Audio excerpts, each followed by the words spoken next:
اللہ الرحمن الرحیم الحمد للہ والصلاة والسلام علی رسول اللہ وعلی آلہ وصحبہ ومن والا اما بعد السلام علیکم ورحمۃ اللہ وبرکاتہ۔ الحمدللہ سیرت کی ہماری کلاس سٹارٹ ہو چکی ہیں اور الحمدللہ آج ہماری دوسری سیرت کی کلاس ہے۔ پچھلی کلاس میں ہم نے ایک انٹروڈکشن دیا تھا سیرت کا کہ سیرت کیا ہے اور سیرت پڑھنا ہمیں کیوں ضروری ہے اور سورسز کیا ہونا چاہیے ہماری سیرت پڑھنے کے۔ اگر ہم سیرت پڑھ رہے ہیں تو کہاں سے ہم پڑھیں، کون سی سب سے اوتھینٹک سورسز ہیں جہاں سے ہم سیرت پڑھیں، تو وہ انشاءاللہ ہم نے پچھلی کلاس میں ڈسکس کر لیے تھے۔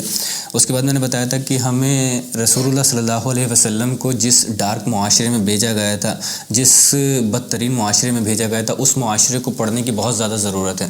کیونکہ اگر ہم اس معاشرے کو نہیں پڑھیں گے تو ہمیں رسول اللہ صلی اللہ علیہ وسلم کو بھیجے جانے کا جو اصل مقصد ہے، جو ایک ان کی امپورٹنس ہے بھیجے جانے کی ایسے معاشرے میں، وہ ہمیں کبھی سمجھ میں نہیں آئے گی۔ اور اگر ہمیں وہ سمجھ میں نہیں آئے گی رسول اللہ صلی اللہ علیہ وسلم کی بھیجے جانے کی امپورٹنس، تو ہم اپنے آپ کو ریلیٹ نہیں کر پائیں گے رسول اللہ صلی اللہ علیہ وسلم سے اور اسلام کے اصل میسیج سے، جو دین اللہ تعالیٰ نے بھیجا گیا ہے، جس کو اللہ تعالیٰ نے کہا ہے کہ یہ پورے ادیان پر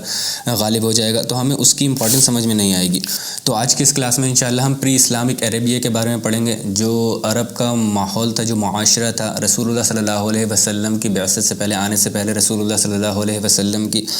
تو جو وہاں کا چاہے وہ ریلیجیس اسٹیٹس ہو، چاہے وہ پولیٹیکل اسٹیٹس ہو، چاہے وہ اکنامک اسٹیٹس ہو، چاہے وہ سوشل اسٹیٹس ہو، ہم انشاءاللہ یہ چاروں اسٹیٹس کو ڈسکس کریں گے کہ کیا وہاں کی سچویشن تھی اور کیسے بدترین حالات تھے، اور ان بدترین حالات میں رسول اللہ صلی اللہ علیہ وسلم کو وہاں نور ہدایت بنا کر کے بھیجا، اور اس معاشرے میں رسول اللہ صلی اللہ علیہ وسلم نے جو اتنے کم وقت میں اتنا بڑا چینج لائے ہیں، اتنا بڑا ریولیوشن لائے ہیں، تو اس کو ہمیں سمجھنے میں اور زیادہ آسانی رہے گی۔ دیکھیں، جب ہم پری اسلامک عربیہ کی بات کرتے ہیں تو سب سے پہلے ہم عربس کی بات کر لیتے ہیں۔ جو عرب ہیں، وہاں پر رہنے والے جو عرب تھے، ان کو علماء اکرام نے دو کیٹیگریز میں ڈیوائیڈ کیا ہے عرب کو۔ ایک ہیں العرب البعیدہ اور دوسرے ہیں العرب الباقیہ۔ آپ جتنی بھی سیرت کی کتابیں پڑھیں گے، آپ کو سب سے پہلے جو انٹروڈکشن ہوتا ہے سیرت کا وہ یہیں سے ہوتا ہے، عربس کے بارے میں بات کی جاتی ہے، اور عرب کو دو کیٹیگری میں ہر سیرت کی کتاب میں زیادہ تر ڈیوائیڈ کیا گیا ہے، العرب البعیدہ اور العرب الباقیہ۔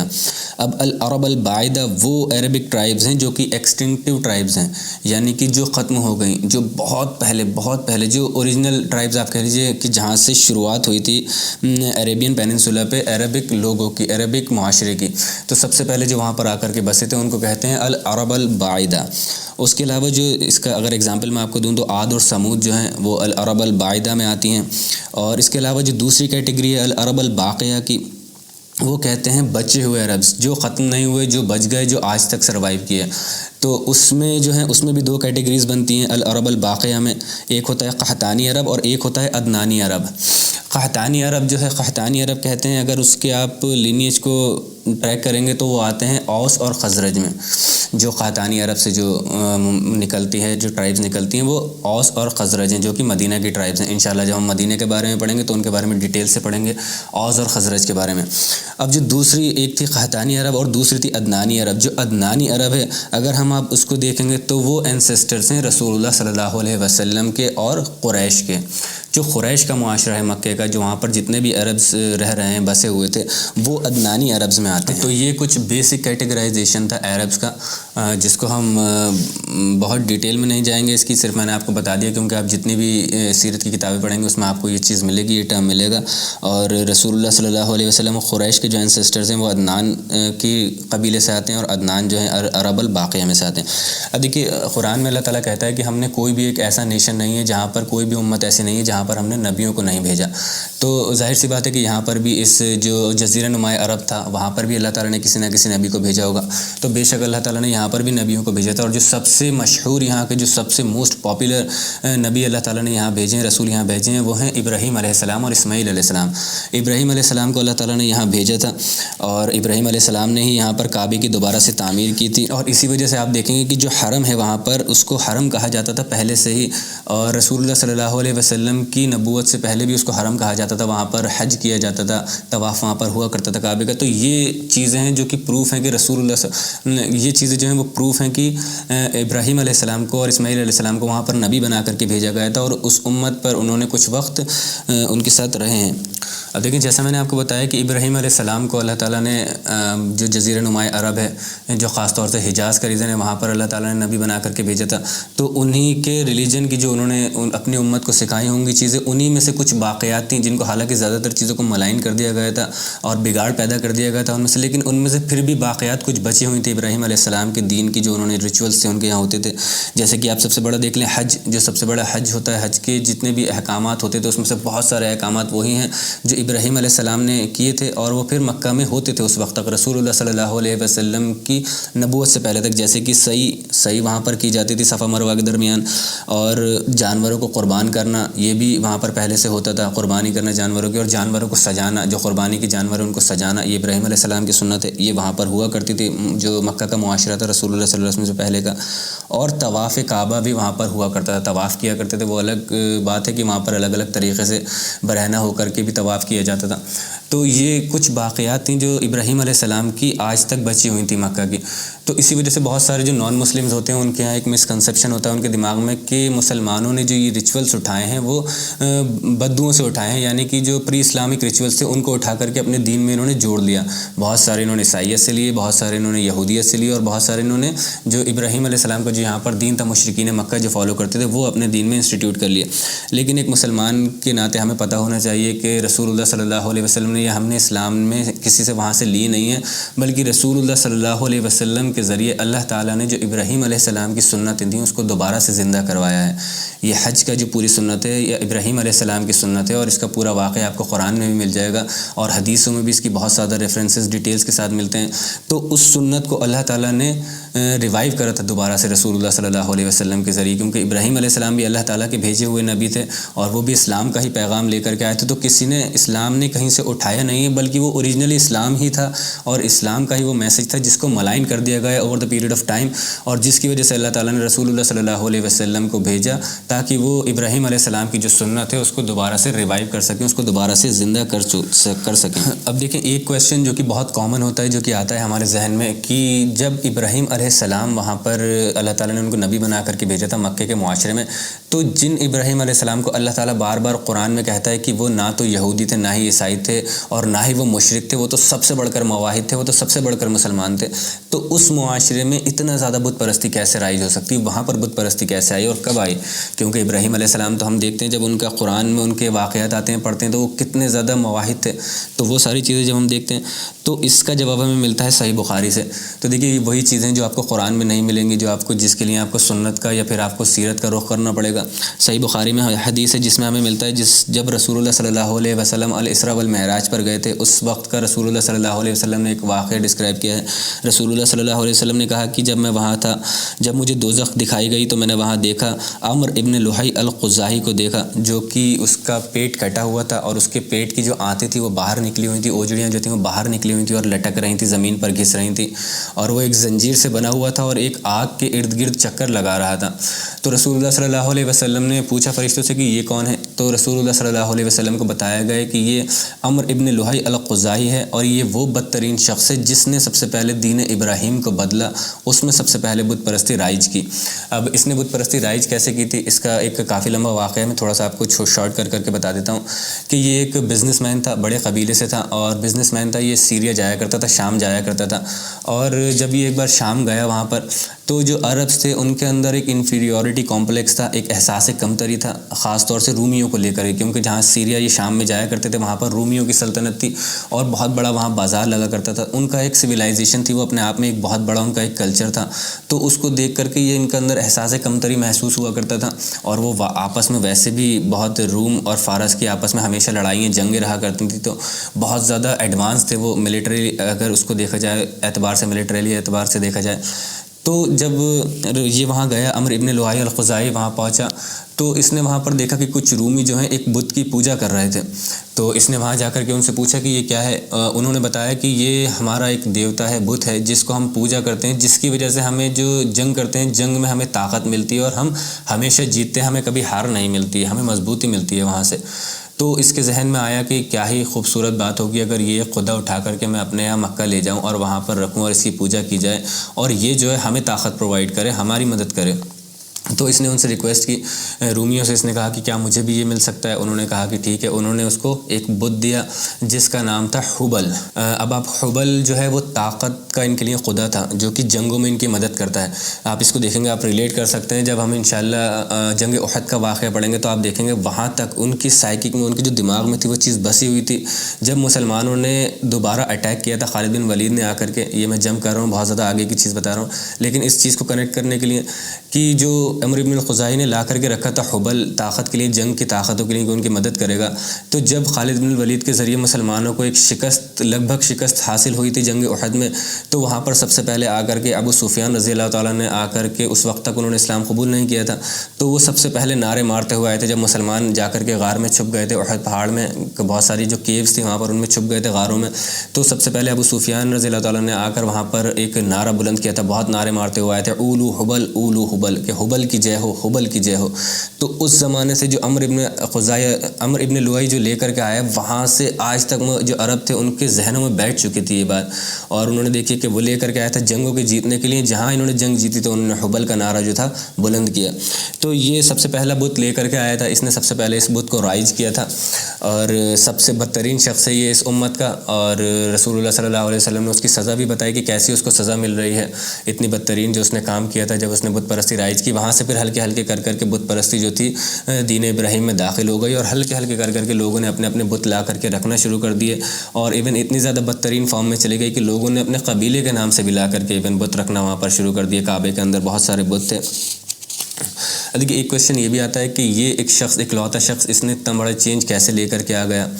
یہ اکلوتے شخص تو تھا، لیکن یہ بہت پاورفل شخص تھا، بہت بڑے قبیلے کا شخص تھا، اور اس کی جو پاور تھی بہت زیادہ ریسپیکٹڈ تھا یہ اپنے لوگوں میں۔ جب اس نے شروع میں لا کر کے رکھا تھا تب اتنا بڑا چینج نہیں تھا یہ، لیکن دیکھیے جو ہمارے ایک دین میں کانسیپٹ ہے امر بالمعروف و نہی عن المنکر، یہ بہت زیادہ امپورٹنٹ کانسیپٹ ہے۔ اگر آپ مسلمان اگر اس کی امپورٹنس سمجھنا ختم کر دیں گے تو پھر یہی ہوگا دین کے ساتھ، دین بدل دیا جاتا ہے۔ اگر آپ برائیوں کو دیکھ کر کے روکیں گے نہیں اور اچھائیوں کی دعوت نہیں دیں گے تو پھر دین ہلکے ہلکے چینج ہوتا رہتا ہے، اور یہی سب کچھ ہوا ہے پچھلے دینوں کے ساتھ۔ جو پچھلے جتنے بھی مذہب آئے ہیں ان میں امر بالمعروف اور نہی عن المنکر کے کانسیپٹ پر لوگوں نے کام کرنا ختم کر دیا تھا، اور یہ مسلمان امت جو ہے آج تک اسی وجہ سے سروائیو کر رہی ہے کہ اللہ تعالیٰ نے اور رسول اللہ صلی اللہ علیہ وسلم نے سب سے زیادہ جس چیز کی تاکید کی ہے وہ امر بالمعروف و نہی عن المنکر کی ہے، کہ کہیں پر بھی تم ایک چھوٹی سی بھی برائی ہوتی ہوئی دیکھو تم اس برائی کو روکو، اور جو اچھائی ہے تم اچھائی کو پروموٹ کرو، تاکہ یہ معاشرہ جو انٹیکٹ رہے، ایک بڑا ایک دم اکٹھا رہے، اور بالکل دین جو ہے بالکل اچھے سے چلتا رہے، اس کا اچھا فلو ہوتا رہا ہے۔ اب دیکھیں یہ تو تھا کہ عمرو ابن لؤی نے کس طریقے سے بت کو وہاں پر لا کے رکھا۔ اس نے سب سے پہلے وہاں بت لا کر کے واپس جب اس کو رومیوں نے دیا تھا تو اس نے لا کر کے سب سے پہلے مکہ کے باہر رکھا، اور پھر اس کے بعد ہلکے ہلکے جیسے جیسے معاشرہ آگے بڑھتا رہا اس کے بعد لوگوں نے ہلکے ہلکے اپنے بت لا کر کے رکھنا شروع کر دیے، اور لوگوں نے روکا نہیں وہاں پر۔ مطلب اتنا زیادہ جو عقل کی پستی ہے جس کو کہتے ہیں اس میں گراوٹ آ گئی تھی، اتنے زیادہ گر چکے تھے کہ لوگ، ابو رجاء الاتاردی ایک حدیث میں کہتے ہیں، صحیح بخاری کی یہ حدیث ہے، صحابی ہیں یہ، اسلام سے پہلے کا اپنا واقعہ بیان کرتے ہیں کہ مطلب ہم اتنے زیادہ بدترین طریقے سے گھر چکے تھے بت پرستی میں کہ اسلام کے آنے سے پہلے ہم جو ہیں بتوں کی پوجا کیا کرتے تھے، پتھروں کی، ایون پتھروں تک کی پوجا کیا کرتے تھے، اور کہتے ہیں کہ اگر ہمیں کوئی نیا پتھر مل جاتا تھا جو کہ ہمارے پتھر سے زیادہ خوبصورت ہوا کرتا تھا تو ہم اس اپنے پتھر کو پھینک دیا کرتے تھے، اس نئے پتھر کو لا کر کے رکھ لیا کرتے تھے اور پھر اس کی عبادت کیا کرتے تھے۔ اور اس سے بھی گرے ہوئے اسٹیٹس کو وہ بیان کرتے ہیں، لیول کو وہ بیان کرتے ہیں، کہتے ہیں کہ جب ہم کہیں کسی سفر پہ جایا کرتے تھے ریگستان میں اور وہاں پر ہمیں کوئی پتھر نہیں ملا کرتا تھا عبادت کرنے کے لیے، پوجا کرنے کے لیے، تو ہم مٹی جو ہے اس کو جمع کیا کرتے تھے، اس میں بکری جو ہوا کرتی تھی یا تو اس کا دودھ ڈالا کرتے تھے یا پھر اس سے ٹوائلٹ کروایا کرتے تھے، اور اس کے ٹوائلٹ سے جو پتھر تھا وہ سخت ہو جایا کرتا تھا، اس پتھر کو ایک شیپ بنا کر کے اس کی ہم عبادت کیا کرتے تھے، اس سے پوجا کیا کرتے تھے، اس کی دعا کیا کرتے تھے، اس سے ہم اور اس کا طواف بھی ایون کیا کرتے تھے۔ تو اتنی زیادہ ان کی عقل کی پستیوں کی جو تھی وہ اتنی زیادہ پست ہو گئی تھیں کہ ذہن کو انسان، کیونکہ ہم اسلام کے اوپر اب چل رہے ہیں، 1400 سال ہو چکے ہیں، تو ہمارے ذہن میں یہ بات بیٹھتی نہیں ہے کہ کوئی معاشرہ اتنا زیادہ کیسے گر سکتا ہے، اتنی پستیوں میں کیسے جا سکتا ہے کہ وہ ایک مٹی کے ڈھیر کو اس کو جمع کر کر کے تھوڑا سا سخت کر کر کے اسی کا طواف کرے اور اسی سے عبادت کرے، اسی کی پوجا کرے۔ تو اس کی اب میں آپ کو بتاؤں کہ یہ تو بہت مشہور ہے، سب کو پتہ ہے کہ کعبے کے اندر 360 سے زیادہ بت رکھے ہوئے تھے، وہ اسی کا نتیجہ تھا جو عمرو ابن لؤی الخزاعی نے شروع کیا تھا۔ اس نے سب سے پہلے جو ایک دو بت، اس نے ایک بت لا کر کے رکھا تھا، پھر کچھ لوگوں نے اور بت لا کر کے رکھے، ایسے ایسے بڑھتے رہے، اور پھر جیسے جیسے وقت گزرتا گیا 100 سال بعد، 150 سال بعد، 200 سال بعد، 300 سال بعد ایسا ہوا کہ 360 سے بھی زیادہ بت جو ہیں مکہ کے اندر، کعبے کے اندر رکھے جا چکے تھے۔ جب فتح مکہ ہوا تھا تو 360 سے زیادہ بت نکال کر کے پھینکے گئے تھے کعبے کے اندر سے، جو وہاں پر رکھے ہوئے تھے، اور زیادہ تر جو بت تھے وہ ہیومنائڈ فارم میں تھے، یعنی کہ آدھے انسان تھے اور آدھے جانور تھے، جو کہ آتا ہے آپ دیکھ لیں گے یہ گریک کلچر سے ہی آتا ہے، یہ وہیں سے زیادہ تر لے کر کے آئے تھے ان کا کانسیپٹ جو تھا۔ اور اس کے علاوہ کعبے کے باہر بھی بہت سارے بت رکھے ہوئے تھے، ایسا نہیں تھا کہ صرف کعبے کے اندر ہی بت ہیں، کعبے کے باہر بھی بہت سارے بت رکھے ہوئے تھے، اور لوگ وہاں پر آ کر کے بھی بلی چڑھایا کرتے تھے، جانوروں کی قربانی دیا کرتے تھے، اور وہاں پر آ کر کے پوجا کیا کرتے تھے، ان کی عبادت کیا کرتے تھے۔ تو یہ ایک ریلیجیس اسٹرکچر تھا وہاں کا، جو آپ دیکھیں گے مکہ کا۔ دیکھیے اس سے ایک کویشچن بہت ہمارے دماغ میں آتا ہے کہ کیا جو عرب کا معاشرہ تھا وہاں پر وہ سارے کے سارے بت پرست تھے، جتنے بھی تھے 100% جو آبادی تھی وہ سارے کے سارے بت پرست تھے؟ تو اس کا آنسر ہے کہ نہیں، سارے کے سارے جو 100% وہاں پر عرب رہنے والے تھے معاشرے میں، مکہ کے معاشرے میں، وہ سارے کے سارے بت پرست نہیں تھے۔ ان میں کچھ لوگ حنیف بھی تھے، جن کو حنفاء بھی کہا جاتا ہے، جو کہ ایک اللہ کی عبادت کرتے تھے، جو کہ ان کا جو دین تھا جس کو وہ دین ابراہیم کہتے تھے، وہ کہتے تھے کہ نہیں، تم نے دین ابراہیم کو بدل کر کے رکھ دیا ہے۔ اس کی بہت ساری مثالیں ہیں، سب سے بڑی مثال تو رسول اللہ صلی اللہ علیہ وسلم ہے اور حضرت ابوبکر رضی اللہ تعالیٰ عنہ، لیکن ان سے بھی پہلے، ان کے آنے سے بھی پہلے بہت سارے لوگ ایسے تھے کہ جو وہاں پر کسی بھی بت کی پوجا نہیں کرتے تھے۔ اگر ان کا میں ایک ایگزامپل دوں آپ کو تو قس ابن سعدہ ایک ایسے شخص ہیں جو حنیف میں جن کا شمار ہوتا ہے، حنفاء میں جن کا شمار ہوتا ہے، وہ وہاں پر حج کے وقت، حج کے موقع پر آیا تو کرا کرتے تھے، لیکن وہ ان لوگوں کو ڈیناؤنس کرتے تھے، وہ کہتے تھے کہ تم جو لوگ یہ حرکت کر رہے ہو یہ دین ابراہیم نہیں ہے، تم نے بدل کر کے رکھ دیا ہے دین ابراہیم کو۔ اور وہ شاعری بھی بہت زیادہ پڑھا کرتے تھے، بہت مشہور شاعر تھے وہ۔ رسول اللہ صلی اللہ علیہ وسلم سے ان کے بارے میں بھی ایک ذکر آتا ہے، جب اسلام کافی زیادہ پھیل گیا تھا اور ان کے قبیلے، وہ مکہ کے نہیں تھے، مکہ کے باہر کے تھے، کسی باہر دور قبیلے کے، تو جب ان کے قبیلے تک اسلام پہنچتا ہے اور وہ لوگ اسلام قبول کر کے ان کا پورا ڈیلیگیشن رسول اللہ صلی اللہ علیہ وسلم کے پاس آتا ہے، تو رسول اللہ صلی اللہ علیہ وسلم پہچان جاتے ہیں کہ تمہارے قبیلے میں تو قس ابن سعدہ بھی تھا۔ تو وہ لوگ کہتے ہیں کہ ہاں ہمارے یہاں قس ابن سعدہ ایک رہے ہیں، ایک شخصیت۔ تو رسول اللہ صلی اللہ علیہ وسلم کہتے ہیں کہ وہ بڑا بڑھ کر حنیف تھا اور وہ بت پرستی نہیں کرتا تھا، اور وہ جب مکہ میں آتا تھا تو مکہ والوں سے شاعری میں ان کا جو غلط ان کے کانسیپٹ ہیں ان کو ڈیناؤنس کرتا تھا۔ تو وہ کہاں ہے؟ تو ان کے لوگ بتاتے ہیں کہ یا رسول اللہ صلی اللہ علیہ وسلم، ان کا تو لگ بھگ 10 سال پہلے انتقال ہو گیا ہے۔ تو رسول اللہ صلی اللہ علیہ وسلم کہتے ہیں کہ مجھے اس کی شاعری بہت زیادہ یاد ہے، کیا تم میں سے کسی کو قس بن سعدہ کی شاعری یاد ہے جو وہ اپنے لال اونٹ پر بیٹھ کر کے پڑھا کرتا تھا، بہت اچھی لگتی تھی مجھے؟ تو ان میں سے ایک شخص کہتے ہیں کہ ہاں یا رسول اللہ صلی اللہ علیہ وسلم مجھے یاد ہے، اور وہ پڑھ کر کے سناتے ہیں رسول اللہ صلی اللہ علیہ وسلم کو، رسول اللہ صلی اللہ علیہ وسلم مسکراتے ہیں، کہتے ہیں کہ ہاں یہی وہ شاعری تھی اور مجھے آج تک ویسے ہی یاد ہے، جب رسول اللہ صلی اللہ علیہ وسلم بہت چھوٹے تھے، بچے تھے۔ تو ایک یہ شخص تھے۔ اس کے علاوہ ایک 4 بہت مشہور شخصیات ہیں جن کے بارے میں سیرت میں بہت، ہر سیرت کی کتاب میں آپ کو مل جائے گا، جن کا شمار حنفاء میں ہوتا ہے، اور حنفاء مانے ہی انہی سے جاتے ہیں زیادہ تر۔ اگر آپ کسی سے بھی جا کر کے کہیں گے حنفاء کون ہے یا حنیف کون ہے تو انہی 4 کا نام زیادہ تر لوگ لیں گے۔ ایک جب مکہ میں حج کا موسم ہوا کرتا تھا، حج کا موقع ہوا کرتا تھا، تو حج جب ختم ہوا کرتا تھا تو باہر آؤٹ سائڈ آف مکہ کہہ لیجئے، مکہ کے دائرے سے باہر جا کر کے ایک جگہ تھی عکاظ میں ایک بازار لگا کرتا تھا، جہاں پر سب بہت زیادہ جا کر کے انجوائے کیا کرتے تھے۔ وہاں پر میلہ ٹائپ کا لگا کرتا تھا، عید کا سمجھ لیجیے ایک طریقے سے۔ وہاں پر رنگ برنگے ڈرامے بھی ہوا کرتے تھے، وہاں پر میلہ لگا کرتا تھا، خرید فروخت وہاں بہت زیادہ ہوا کرتی تھی۔ تو اس میلے میں جب وہ میلہ ختم ہوتا ہے، 1-2-3 دن کا لگا کرتا تھا، جب وہ میلہ ختم ہوتا ہے تو وہاں پر 4 شخص جو ہوتے ہیں وہ بیٹھے رہتے ہیں، وہ جاتے نہیں ہیں، وہاں پر ایک آگ کے پاس بیٹھے ہوئے ہوتے ہیں، اور وہ آپس میں ڈسکس کر رہے ہوتے ہیں کہ یار یہ جو دین ابراہیم ہے جس پر ہمارے جو باپ دادا ہونے کا دعویٰ کرتے ہیں، یہ دین ابراہیم نہیں ہے، اس کو بدل دیا گیا ہے۔ ابراہیم علیہ السلام تو موحد تھے اور یہاں پر بتوں کی پوجا ہوتی ہے، بت پرستی ہوتی ہے،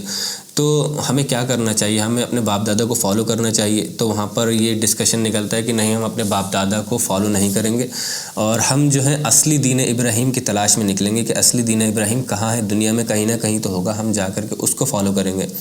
تو یہ لوگ ڈسکس کرتے ہیں اور کہتے ہیں کہ ٹھیک ہے، ہم اس دین پر نہیں رہیں گے۔ اب یہ جو 4 لوگ تھے، ان 4 کا نام میں آپ کو بتا دیتا ہوں۔ ورقہ ابن نوفل سب سے مشہور ہیں، یہ ان کو آپ سب لوگ جانتے ہوں گے، ورقہ ابن نوفل کو۔ دوسرے ہیں عبید اللہ ابن جحش، یہ رسول اللہ صلی اللہ علیہ وسلم کے سگے پھوپھیزاد بھائی ہیں، عبید اللہ ابن جحش۔ تیسرے ہیں عثمان ابن الحویرث، اور چوتھے ہیں زید ابن عمرو ابن نفیل، یہ بنو عدی سے آتے ہیں، حضرت عمر رضی اللہ تعالیٰ عنہ کے بہت قریبی رشتہ دار ہیں۔ اور دیکھیے یہ جو 4 ہیں، ان 4 میں سے سب سے پہلے ورقہ ابن نوفل کی بات کر لیں۔ ورقہ ابن نوفل جو تھے انہوں نے کرسچینٹی ایکسیپٹ کر لی تھی، انہوں نے یہ جو دین ابراہیم جس پہ مکہ والے تھے انہوں نے اس کو ڈیناؤنس کر دیا تھا، اور انہوں نے کرسچینٹی ایکسیپٹ کر لی تھی، اور انہوں نے بہت ڈیپتھ میں جا کر کے پڑھا تھا اسے، سیریا جا کر کے انہوں نے سیکھا تھا، ان کی کتابیں پڑھی تھیں، اور ان میں جا کر کے ان کا دل اس چیز پر مطمئن ہو گیا تھا کہ ہاں کرسچینٹی جو ہے وہ سب سے کلوز ہے دین ابراہیم کے. تو وہ کرسچینٹی انہوں نے ایکسیپٹ کر لی تھی، واپس اپنے مکہ ہی آ گئے تھے، اور لوگوں میں بہت زیادہ رہتے نہیں تھے، لوگوں سے بہت زیادہ ان کا آپ کہہ لیجیے کہ انٹریکشن نہیں تھا، لیکن سب لوگ جانتے تھے، ایک بڑی پرسنالٹی تھے، اور خاص طور سے جب انہوں نے اپنا دین بدل لیا تھا تو اور زیادہ لوگ ان کو جانتے تھے. اس کے علاوہ یہ جو عبید اللہ ابن جہش ہیں جو کہ رسول اللہ صلی اللہ علیہ وسلم کے پھوپھی زاد بھائی ہیں، انہوں نے بھی کرسچینٹی ایکسیپٹ کر لی تھی. انہوں نے کرسچینٹی ایکسیپٹ کی تھی. اس کے بعد جب رسول اللہ صلی اللہ علیہ وسلم نے اسلام کی دعوت لے کر کے آئے، اسلام کا پیغام بلند کیا، تو انہوں نے رسول اللہ صلی اللہ علیہ وسلم کی دعوت کو قبول کیا اور انہوں نے اسلام ایکسیپٹ کر لیا. لیکن پھر کچھ عرصے بعد جب حبشہ کی ہجرت ہوئی تو یہ حبشہ ہجرت کر کے گئے، اور وہاں جا کر کے ہمیں روایتیں ایسی ملتی ہیں کہ انہوں نے پھر سے اسلام کو چھوڑ کر کے کرسچینٹی دوبارہ سے انہوں نے ایکسیپٹ کر لی تھی، اور پھر کرسچینٹی پر ہی ان کی موت ہوئی ہے، وفات ہوئی ہے. تو ان کے بارے میں کبھی انشاءاللہ جب آئے گا ڈیٹیل سے واقعہ کہیں پر ڈسکس کر لیں گے. اس کے علاوہ عثمان ابن الحویرث جو ہیں، یہ جو تیسرے شخص ہیں، انہوں نے بھی کرسچینٹی ایکسیپٹ کر لی تھی. انہوں نے جب پڑھا ان چیزوں کے بارے میں تو انہیں بھی لگا کہ کرسچینٹی جو ہے سب سے کلوز ہے دین ابراہیم کے، اور انہوں نے یہ رومن امپائر چلے گئے تھے، اور وہاں جا کر کے انہوں نے اتنا زیادہ پڑھا کہ یہ وہاں کی ایک چیف ربائے، مین ربائے بن گئے تھے. آپ سمجھ لیجئے کہ وہاں کے ایک دین کو ماننے والے جو پادری ہوتے ہیں، ربائز جو ہوتے ہیں، وہ بن گئے تھے. انہوں نے بہت زیادہ علم حاصل کرا تھا اس میں، اور ان کے بارے میں کہیں روایت میں ہمیں ملتا نہیں ہے پھر اس کے بعد کیا ہوا، ان تک اسلام کا میسج پہنچا یا نہیں پہنچا، تب تک ان کی وفات ہو گئی تھی یا نہیں ہوئی تھی. لیکن یہ ہمیں روایتوں سے ملتا ہے کہ یہ وہاں جا کر ایک بہت بڑے ربائے بن گئے تھے رومن امپائر میں جا کر کے. اور جو چوتھے شخص ہیں، یہ سب سے زبردست پرسنالٹی ہے. ان کے بارے میں ان کے لیے تو ایک پوری اسپیشل کلاس ہونا چاہیے. زید ابن عمرو ابن نفیل، اور حضرت عمر رضی اللہ تعالیٰ عنہ کے یہ انکل ہیں، اور بہت ساری ان کی رشتہ داریاں جڑتی ہیں حضرت عمر رضی اللہ تعالیٰ عنہ سے. اور ان کے ایک بیٹے بھی ہیں جو کہ بہت مشہور ہیں، سعید ابن زید ابن عمرو ابن نفیل، جو کہ عشرہ مبشرہ میں بھی آتے ہیں، جو کہ حضرت عمر رضی اللہ تعالیٰ عنہ کے سگے بہن ہوئی ہیں. حضرت عمر رضی اللہ تعالیٰ عنہ کی ایک بہن تھی حضرت فاطمہ، جن کا آپ نے واقعہ سنا ہوگا، بہت مشہور ہے، انشاءاللہ سیرت میں بھی آئے گا وہ، کہ جب حضرت عمر رضی اللہ تعالیٰ عنہ رسول اللہ صلی اللہ علیہ وسلم کو نعوذ باللہ قتل کرنے جا رہے تھے تو وہ سب سے پہلے اپنی بہن کے گھر گئے. جب ان کو پتہ چلا کہ انہوں نے اسلام ایکسیپٹ کر لیا تو وہ جو بہن تھی فاطمہ، ان کے جو شوہر ہیں وہ سعید ابن زید ہیں، ان کے بیٹے زید ابن عمرو ابن نفیل کے. یہ زید ابن عمرو ابن نفیل جو ہیں بہت ہی زبردست پرسنالٹی ہیں، اور جس کو کہہ لیتے ہیں کہ امت واحدہ رسول اللہ صلی اللہ علیہ وسلم نے ان کو کہا ہے. انہوں نے نہ تو اسلام جو ان کا دین ابراہیم تھا اس کو تو انہوں نے ڈینائی کر ہی دیا تھا، لیکن انہوں نے کرسچینٹی ایکسیپٹ نہیں کری. ان کو لگا کہ نہیں، کرسچینٹی میں بہت سارے فیر و بدل کر دیے گئے ہیں، بہت زیادہ اس کو ملائن کر دیا گیا ہے، اور یہ اتنا زیادہ کی ڈیپتھ میں چلے گئے تھے. کرسچینٹی کو بھی انہوں نے اتنا ڈیپتھ سے پڑھا تھا کہ ان کو پتہ چل چکا تھا کہ ایک اس زمانے میں ایک اور نبی آنے والا ہے جو کہ مکہ میں ہی آئے گا، مکہ یا مدینہ کے ہی ایریا میں آئے گا. وہاں یہ رومن امپائر جب جایا کرتے تھے، روم جب جایا کرتے تھے، رومیوں سے ملا کرتے تھے، ان سے پوچھا کرتے تھے، تو وہاں کے ایک بہت بڑے پادری نے ان کو بتایا تھا سیریا کے کہ تم تو جس جگہ کے ہو وہاں پر ایک نبی آنے والا ہے، اور یہ وقت لگ بھگ ہو چکا ہے اس کے آنے کا، تم وہیں واپس چلے جاؤ. تو وہ واپس آئے تھے اور انہوں نے ڈیناؤنس کر دیا تھا کہ میں دین ابراہیم پر نہیں ہوں، اور کھڑے ہو کر کے سب کے سامنے کعبے کی سیڑھیوں پر چڑھ کر کے یہ ڈیناؤنس کیا کرتے تھے کہ تم لوگ جو دین ابراہیم پر نہیں ہو، اصلی دین ابراہیم پر صرف میں ہوں. ابراہیم علیہ السلام بت پرست نہیں تھے، مشرک نہیں تھے، لیکن تم لوگ جو ہو شرک کرتے ہو، تم جو بتوں کی پوجا کرتے ہو، جو کہ ابراہیم علیہ السلام کی روح کے خلاف ہے. بالکل ان کا جو میسج تھا اس کی روح کے بالکل خلاف ہے. اور ان کے اندر ایک اچھائی یہ بھی تھی کہ اس زمانے میں، اس معاشرے میں بچیوں کو جو پیدا ہوا کرتی تھی، پیدا ہوئی بچیوں کو مار دیا کرتے تھے لوگ. تو زید ابن عمرو اگر کسی کا پتہ چلتا تھا کہ اس کے یہاں بیٹی ہوئی ہے تو ان کے گھر جایا کرتے تھے، ان سے کہتے تھے کہ دیکھو تم اپنی بیٹی کو مارنا مت، اگر غریبی کی یا بھوکمری کے ڈر سے تم اس کو مارتے ہو تو اس سے اچھا ہے کہ تم مجھے دے دو اپنی بیٹی کو، میں اس کو پالوں گا انشاءاللہ، بہت اچھے سے اس کو پالوں گا، اور جب بڑی ہو جائے گی تو اس کا نکاح بھی اور شادی بھی اس کی کرا کر کے اچھی جگہ اس کو رخصت کروں گا. تو انہوں نے اپنی لائف میں بہت زیادہ یہ کام کیا ہے، اور اس چیز کے لیے بھی رسول اللہ صلی اللہ علیہ وسلم نے ان کو پریز کیا ہے. اسماء بنت ابی بکر کہتی ہیں کہ مجھے یاد ہے، اسماء بنت ابی بکر سے ایک روایت ہے، وہ کہتی ہیں کہ مجھے یاد ہے کہ جب زید بن عمرو بن نفیل جو ہے کعبے کی سیڑھیوں پر کھڑا ہو کر کے قریش کو جو ہے ڈیناؤنس کیا کرتا تھا، ان سے کہتا تھا کہ تم جو یہ عمل کر رہے ہو، یہ بت پرستی جو کر رہے ہو، یہ غلط ہے، یہ دین ابراہیم نہیں ہے. اب دیکھیے یہ تلاش میں رہتے تھے، جب انہوں نے سنا تھا کہ ہو سکتا ہے کہ ایک نبی آنے والا ہے تو یہ تلاش میں رہتے تھے کہ کاش وہ نبی کون ہوگا، وہ کب آئے گا، کب میری ملاقات بھی اس سے ہو پائے گی یا نہیں ہو پائے گی. تو یہ اپنے ان کے ایک منہ بولے مطلب انہوں نے اڈاپٹ کیا تھا ایک اپنے بیٹے کو، ایک تو سعید بن زید ہیں، ایک اور بیٹے کو انہوں نے اڈاپٹ کیا تھا، ان سے انہوں نے کہا تھا، ایک میسیج دیا تھا، ایکسپلیسٹ میسیج انہوں نے دیا تھا کہ تم جا کر کے اگر تم ہو سکتا ہے کہ میں اس نبی سے نہ مل پاؤں جس کے آنے کا وعدہ ہے، اگر تمہاری اس سے ملاقات ہو، میں نہیں ہوں، تو تم اس تک میرا سلام پہنچانا۔ ان کا ابھی نام میرے ذہن میں نہیں آ رہا ہے۔ تو وہ جو تھے، جب اسلام رسول اللہ صلی اللہ علیہ وسلم دعوت اپنی عام کرتے ہیں اور وہ اسلام قبول کرتے ہیں، تو وہ رسول اللہ صلی اللہ علیہ وسلم سے ان کے بارے میں پوچھتے ہیں کہ یا رسول اللہ صلی اللہ علیہ وسلم، زید بن عمرو سے تو آپ جانتے تھے، رسول اللہ صلی اللہ علیہ وسلم نے بھی ان کو دیکھا تھا بچپن میں، کافی چھوٹے تھے رسول اللہ اس وقت، لیکن رسول اللہ صلی اللہ علیہ وسلم کو ان کی پرسنالٹی یاد تھی۔ تو وہ کہتے ہیں کہ یا رسول اللہ صلی اللہ علیہ وسلم، زید بن عمرو کا کیا بنے گا؟ تو انہوں نے، کیونکہ انہوں نے پورا واقعہ بتایا کہ انہوں نے مجھ سے کہا تھا کہ ایک ایسا نبی آنے والا ہے، اگر تمہاری ملاقات ہو تو تم میرا سلام اس کو بھیجنا۔ تو رسول اللہ صلی اللہ علیہ وسلم وعلیکم السلام کہتے ہیں، ان پر سلام بھیجتے ہیں اور کہتے ہیں کہ زید ابن عمرو جو ہے اس کا معاملہ بہت اچھا ہے اللہ کے یہاں۔ جب میں اسراء والمعراج پر گیا تھا، جب رسول اللہ صلی اللہ علیہ وسلم اور اسراء والمعراج پر گئے تھے، تو رسول اللہ صلی اللہ علیہ وسلم نے وہاں دیکھا تھا، زید بن عمرو کو کہتے ہیں کہ میں نے دیکھا تھا کہ اس کو 2 اجر ملے ہیں جنت میں۔ 2 اجر کیوں؟ کیونکہ انہوں نے ایک تو جو اس زمانے میں بت پرستی ہو رہی تھی اس کو ڈیناؤنس کیا تھا، اس کو چھوڑا تھا، اور اس کے بعد بھی جب ان کے پاس رسول اللہ صلی اللہ علیہ وسلم کے آنے سے پہلے انہوں نے ان میں بلیو کر لیا تھا، اور کہتے ہیں کہ اس کو میں نے جنت میں دیکھا تھا، زید بن عمرو ابن نفیل کو۔ اور کہتے ہیں رسول اللہ صلی اللہ علیہ وسلم کہ قیامت کے روز اللہ تعالیٰ کے یہاں جب لوگ حضور کھڑے ہوں گے تو سارے نبی آئیں گے اپنی اپنی امتوں کو لے کر، کسی کے پاس بہت بڑی امت ہوگی جو کہ رسول اللہ صلی اللہ علیہ وسلم کی سب سے بڑی امت ہوگی، بہت بڑی بڑی امتیں ہوں گی، اور کچھ لوگ 2 3 4 بھی لوگ لے کر کے آئیں گے اپنی امت میں، جنہوں نے بہت اللہ کے لیے کام کیا ہوگا، لیکن ان کو کامیابی اس طریقے سے نہیں ملی ہوگی کہ ان کے ساتھ بہت سارے لوگ ہوں۔ لیکن ان میں ایک شخص ایسا بھی ہوگا جو اپنے آپ میں امت بن کر کے آئے گا، وہ زید بن عمرو بن نفیل ہیں، جن کو امت واحدہ یہاں پر اسی جگہ رسول اللہ صلی اللہ علیہ وسلم نے کہا تھا، اور یہ ان کا ٹائٹل بھی، لقب بھی، مشہور بھی ہیں امت واحدہ کے نام سے۔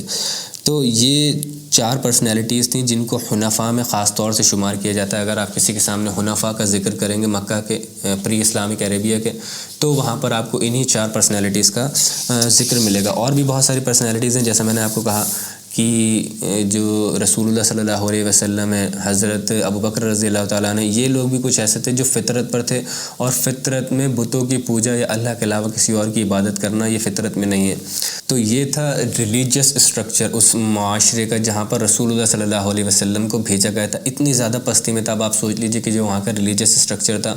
کہ بتوں کی پوجا کی جا رہی ہے، اپنے قبیلوں کے نام کے بت لا کر کے کھڑے کر لیے گئے ہیں، مطلب کوئی کانسیپٹ ہی نہیں ہے، کوئی دماغ میں کوئی سوچ ہی نہیں ہے کہ اپنے قبیلے کے نام کا بت لا کر کھڑا کر دیا اور اس کی عبادت، اس کی پوجا ہو رہی ہے، مٹیوں کو جمع کر کر کے اس کو سخت کر کر کے اس کے طواف کیے جا رہے ہیں، اس سے دعائیں کی جا رہی ہیں۔ تو یہ مطلب ایک ذہن کی پستیوں کا ایک لیول بتا رہا ہے کہ کس پستیوں میں وہ گرے ہوئے تھے۔ آج کے معاشرے میں بھی آپ دیکھ لیجئے، اس معاشرے کو آپ ریلیٹ کر سکتے ہیں آج کے معاشرے سے۔ آج بھی یہاں پر آپ دیکھ لیں کہ کمی نہیں ہے ایسے مشرکوں کی جو پتھروں کی، بتوں کی اور ایسے عجیب عجیب چیزوں کی عبادتیں کرتے ہیں، ان سے دعائیں مانگتے ہیں، ان کے آگے گرتے ہیں۔ اور مسلمان معاشرے میں بھی ایسی کمی نہیں ہے۔ تو بہت سارے آپ کو، اب یہ آپ جب اس معاشرے کو پڑھیں گے اور آج کے معاشرے کو دیکھیں گے تو آپ ریلیٹ کر سکتے ہیں اس معاشرے سے آج کے معاشرے کو۔ تو یہ تو تھا ریلیجیس اسٹرکچر اس معاشرے کا۔ اب اگر ہم دیکھیں تو وہاں کا سوشل سسٹم جو تھا، سوشل اسٹرکچر جو تھا، اس پر بھی دیکھنے تھوڑی سی غور و فکر کر لیں کہ سوشل اسٹرکچر وہاں کا کیسا تھا، سوشل سسٹم وہاں پر کیسا تھا۔ اب دیکھیے، اگر آپ سوشل سسٹم کو گہرائی سے دیکھیں گے تو وہاں پر مکسچر ملتا ہے ہمیں سوشل ڈائیورس کا، بہت ساری چیزیں مطلب جو ایک دوسرے کو کانٹرڈکٹ بھی کرتی ہیں، وہ چیزیں وہاں پر موجود ہیں۔ تو اگر آپ وہاں پر عورتوں کا حیثیت دیکھیں، اسٹیٹس دیکھیں، وومن کا اسٹیٹس دیکھیں، تو وہاں پر اس کی بھی ڈویلٹی ملتی تھی۔ ایک تو بہت سوشل ایلیٹ ہوا کرتی تھی عورتوں کی، جو کہ بڑے بڑے گھرانوں کی تھیں، اچھے گھرانوں کی تھیں، جو بڑی عزت دار تھیں اور پردے کے ساتھ باہر نکلا کرتی تھیں گھر سے، اور ان کے نام پر کوئی بےہودگی بھی نہیں ہوا کرتی تھی۔ اگر کوئی ان کے عورتوں کے نام پر لڑائیاں جنگیں ہو جایا کرتی تھیں خاندانوں میں آپس میں ان کی عزت کو لے کر کے، تو یہ ایک سوشل ایلائٹ تھا عورتوں کا۔ اور دوسری طرف اگر آپ دیکھیں تو وہاں پر ایک بہت ہی بدترین معاشرہ بھی تھا، پروسٹیٹیوشن بھی وہاں چلا کرتا تھا، بدترین لیول تھا پروسٹیٹیوشن کا اس معاشرے میں۔ تو یہ ان کے ایک پستی کے لیول کو ایک اور دوسرے طریقے سے ایکسٹریم لیول پر درشاتا ہے کہ کیا سوشل سسٹم تھا وہاں پر۔ ایک طرف تو عورتیں جو ہیں اتنا سوشل ایلائٹ میں ہیں کہ اچھے گھروں سے، اچھے خاندانوں سے اگر ان کی عزت پر کوئی بات آ رہی ہے تو آپس میں قبیلوں میں لڑائی ہوئی جا رہی ہے، اور دوسری طرف اتنی زیادہ پستی ہے کہ پروسٹیٹیوشن وہاں پر بہت زیادہ عام تھا، اور ایک ایک عورت کئی لوگوں سے اپنے جسمانی تعلق بنایا کرتی تھی، اپنے فزیکل ریلیشن شپس بنایا کرتی تھی، اور ان کو یہ بھی نہیں پتہ ہوتا تھا ایون کہ یہ جو ان کے یہاں اولاد ہوئی ہے وہ کون ہے، کس کی اولاد ہے۔ ایک شخص سے، 5 شخص سے، 10 شخص سے عورتیں شادی کیا کرتی تھیں اس وقت میں۔ ایسا بھی ہوا کرتا تھا ایک ہفتے کسی ایک کے ساتھ رہا کرتی تھی، دوسرے ہفتے کسی دوسرے کے ساتھ، ایک عورت 5 6 لوگوں کے ساتھ، اور اولاد کا بھی ان کو ایون پتہ نہیں ہوا کرتا تھا، اور اگر کسی کی اولاد پیدا ہو جایا کرتی تھی تو آپس میں لڑا کرتے تھے کہ یہ کس کی اولاد ہے، میری اولاد ہے یا اس کی اولاد ہے، تو ان چیزوں کے اوپر بھی آپس میں جھگڑے ہوا کرتے تھے. تو یہ آپس میں آپ دیکھیں گے کہ ایکسٹریم پر ہیں دونوں. ایک جگہ عورتیں جو ہیں سوشل ایلائٹ کو انجوائے کر رہی ہیں کہ بہت زیادہ عزت دار گھرانوں سے بہت عزت ہے ان کی، دوسری طرف جو عورتیں ہیں پروسٹیٹیوشن تک پر مجبور ہیں، اور پروسٹیٹیوشن بہت زیادہ عام تھا اس معاشرے میں. وہاں پر بےہودگی، بے حیائی، ایڈلٹری، انڈیسنسی بہت زیادہ تھی وہاں پر. اس کے علاوہ وہاں کی جو سوسائٹی تھی وہ پیٹریارکل سوسائٹی تھی. پیٹریارکل سوسائٹی کہتے ہیں کہ جہاں پر مردوں کی حکامیت چلتی ہے، مردوں کا حکم چلتا ہے، عورتوں کو بالکل بھی انوالو نہیں کیا جاتا ہے کسی بھی ڈیسیجن میکنگ میں. جتنے بھی ڈیسیجنس ہوں گے وہ مرد ہی لیں گے. تو وہاں پر جو معاشرہ تھا وہ پیٹریارکل سوسائٹی کا تھا. سارے مرد حضرات ہی وہاں پر ڈیسیجنس لیا کرتے تھے. اور اگر بچوں کی بات کی جائے تو وہاں پر اس طریقے کا معاشرہ تھا کہ کچھ لوگ اپنے بچوں سے بہت زیادہ محبت کیا کرتے تھے، ارسپیکٹیو کہ وہ لڑکا ہے یا لڑکی. ایسا نہیں تھا کہ ہر لڑکی پیدا ہوئی اس کو مار دیا کرتے تھے. جو اچھے عزت دار گھرانے تھے وہ اپنی بچیوں کو نہیں مارا کرتے تھے، وہ ان کو پالا کرتے تھے بہت عزت سے. تو ہم یہاں پر دیکھتے ہیں یہاں پر بھی ہمیں ڈائیورسٹی ملتی ہے بہت زیادہ، کہ ایک معاشرہ ہے، کچھ لوگ ایسے ہیں جو اپنے بچوں سے بہت زیادہ پیار کرتے ہیں، ان کو چمکاریاں دیتے ہیں، ان کو گلے لگاتے ہیں، ان کے جو گال ہیں ان کو چومتے ہیں، ان کے ماتھے پر پیار کرتے ہیں. اور وہیں پر کچھ لوگ ایسے تھے جو اپنے بچوں سے بالکل ڈیٹیچ تھے، اپنے بچوں کو محبت ہی نہیں کرتے تھے، دیکھتے ہی نہیں تھے ان کی طرف بالکل بھی، ان سے پیار کرنا. ایک حدیث میں بھی ملتا ہے کہ رسول اللہ صلی اللہ علیہ وسلم جب اپنے نواسوں کو پیار کرتے ہیں تو وہاں پر کچھ لوگ بیٹھے ہوئے ہوتے ہیں، وہ کہتے ہیں کہ یا رسول اللہ صلی اللہ علیہ وسلم آپ اپنے بچوں سے محبت کرتے ہیں، پیار کرتے ہیں ان کو، ہم تو یہ افیکشن محسوس نہیں کرتے ہیں اپنے دل میں، ہمیں تو ایسا پیار نہیں آتا ہے اپنے بچوں کے اوپر. تو رسول اللہ صلی اللہ علیہ وسلم کہتے ہیں کہ میں کیا کروں اگر اللہ تعالیٰ نے تمہارے دل میں وہ رحمت نہیں ڈالی ہے. تو یہ ایک طریقے سے رحمت ہے بچوں سے محبت کرنا. تو اس معاشرے میں ہم دیکھتے ہیں دونوں ہی طریقے کے لوگ تھے، جو بچوں سے محبت بھی کرتے تھے اور بچوں سے اتنی زیادہ محبت بھی نہیں کرتے تھے، اور بچیوں کو پیدا ہوتے ہی مار دیا کرتے تھے، اپنی ہی اولادوں کو مار دیا کرتے تھے بہت سارے لوگ وہاں پر. اس کے علاوہ اگر ہم مردوں کا اسٹیٹس دیکھیں، وہاں پر مین کا اسٹیٹس دیکھیں، تو ان کے لیے جو سب سے بڑا باعث فخر تھا وہ ان کی کلین تھی، ان کی ٹرائب تھی، ان کا قبیلہ تھا. ان کے لیے سب کچھ ان کا قبیلہ تھا. ان کے قبیلے پر کوئی بات آ جائے تو وہ لڑنے مرنے کے لیے تیار ہو جاتے تھے. یہ بھی نہیں دیکھتے تھے کس سے دشمنی ہے، کس سے لڑنے جا رہے ہیں. اگر ان کا بہت قریبی دوست بھی ہوتا تھا اور اگر ان کے قبیلے سے لڑائی ہو جائے تو وہ اپنے دوست کے خلاف کھڑے ہو جاتے تھے، اپنے قبیلے کے ساتھ رہا کرتے تھے، اٹیچ تھے وہ اپنے قبیلوں کے ساتھ.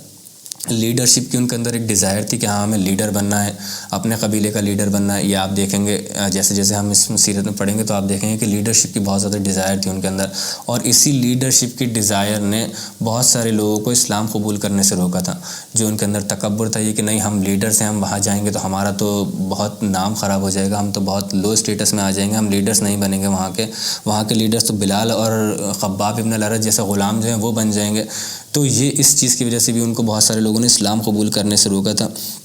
اور وہ بالکل جاہلیت کے اور سپرسٹیشن کے اندھکاروں میں رہ رہے تھے، بالکل ڈارکنیس میں رہ رہے تھے. وہاں کے جو مرد تھے انہی چیزوں میں زیادہ رہا کرتے تھے، سپرسٹیشن میں اور جاہلیت میں. بس ہر وقت یہی تھا، لڑائی، کسی کو مار دیا، کسی کو کاٹ دیا، یہی چیزیں اس معاشرے میں عام تھیں مرد لوگوں کے اندر. تو یہ وہاں کا سوشل اسٹرکچر تھا اس معاشرے کا. آج کے معاشرے میں بھی دیکھ لیجیے، آج کا معاشرہ بھی بہت قریب آپ کو مل جائے گا. ایک ایک چیز کو مجھے ڈیٹیل کرنے کی ضرورت نہیں ہے. جو میں نے جتنی بھی چیزیں بتائی ہیں آپ آج کے معاشرے میں دیکھ کر کے رکھ کر کے دیکھ لیے، وہ ساری چیزیں آپ کو آج کے معاشرے میں مل جائیں گی، آپ کو کسی نہ کسی لیول میں، کسی نہ کسی. اب دیکھیں وہاں کا اگر ہم اکنامک اسٹیٹس دیکھیں تو اکنامک اسٹیٹس جو تھا وہ پورا ڈیپینڈ کرتا تھا ٹریڈ پر. جو وہاں پر کاروبار کیا جاتا تھا ٹریڈ کے ذریعے. اور وہ ٹریڈ ہوتا کس طریقے سے تھا، 2 ٹریڈنگ راؤٹس تھے ان کے، 2 سفر وہ طے کیا کرتے تھے، ایک گرمیوں میں ایک جاڑوں میں. ایک سیریا جایا کرتے تھے شام. اگر آپ کچھ اسٹرکچر دیکھیں گے میپ پر تو آپ دیکھیں گے اگر مکہ یہاں ہے تو اوپر شام ہے بالکل ٹھیک اس کے اوپر، اور بالکل نیچے ہے یمن. تو ان کے جو کاروان جایا کرتے تھے، 2 ان کی جرنیاں ہوا کرتی تھیں، ایک ونٹر سیزن میں ایک سمر سیزن میں. ایک وہ اوپر جایا کرتے تھے شام، دمشق، بوزرا ایک سٹی تھی وہاں پر جا کر کے بزنس کیا کرتے تھے. اور دوسرا وہ جو بزنس کیا کرتے تھے وہ یمن جا کر کے کیا کرتے تھے. یمن میں زیادہ تر انڈیا اور افریقہ کی چیزیں آیا کرتی تھیں، وہ چیزیں لا کر کے اپنے یہاں جو حاجی حجاج آتے تھے ان کو بیچا کرتے تھے. اور وہاں جو اوپر سیریا میں جو تھیں وہ رومن امپائر کی جتنی بھی چیزیں ہوا کرتی تھیں، مسالے اور وہاں کی جو لیدر وغیرہ یہ چیزیں ہوا کرتی تھیں، وہ لا کر کے یہاں حجاج کو بیچا کرتے تھے. اور یہاں سے جو یمن کی کھجوریں، یثرب کی کھجوریں بہت زیادہ مشہور تھیں، مکہ کی کھجوریں مشہور تھیں. تو یہ چیزیں لے جا کر کے وہ اوپر بیچا کرتے تھے. اسی پر ان کا پورا اکنامک اسٹیٹس ٹکا ہوا تھا. جو وہاں کا اکنامک سسٹم تھا وہ اسی چیز پر چلا کرتا تھا، ان دونوں جرنیز پر، ایک شام کی اور ایک یمن کی.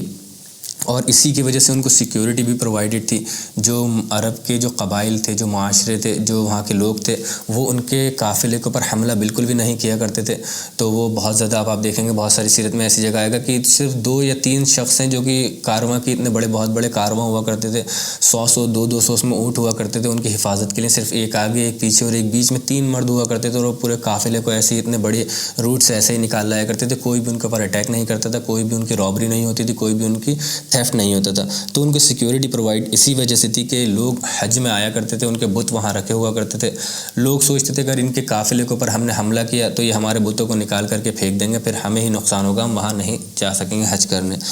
تو یہ ان کا پورا جو راؤٹ تھا، وہ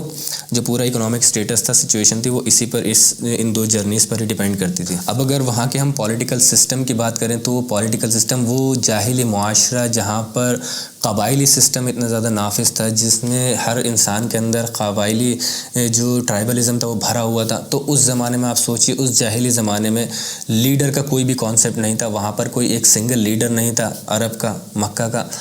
جیسے کہ آج ہم دیکھتے ہیں پرائم منسٹرز ہوتے ہیں یا چیف منسٹرز ہوتے ہیں، ایسے لوگ جو ہوتے ہیں سینیٹرز ہوتے ہیں جو پبلک کو ریپرزینٹ کرتے ہیں، جو ایک جس کے پیچھے ساری پوری پبلک ہو، پوری امت اس کے پیچھے لگی ہوئی ہے. اس کا جو ڈیسیجن ہو، اس ڈیسیجن میں سارے لوگوں کا ڈیسیجن ہو، سارے لوگ اسی کی بات مانیں. تو یہ ایک امت کا کانسیپٹ ان کے پاس نہیں تھا بالکل بھی. یہ اسلام نے ہی کانسیپٹ دنیا کو دیا ہے، ایک امت کا لیڈر کا کانسیپٹ. اور وہاں پر قبائلی سسٹم، جیسے میں پہلے بتا چکا ہوں کہ قبائلی سسٹم تھا، لوگ قبیلوں کے پیچھے رہا کرتے تھے،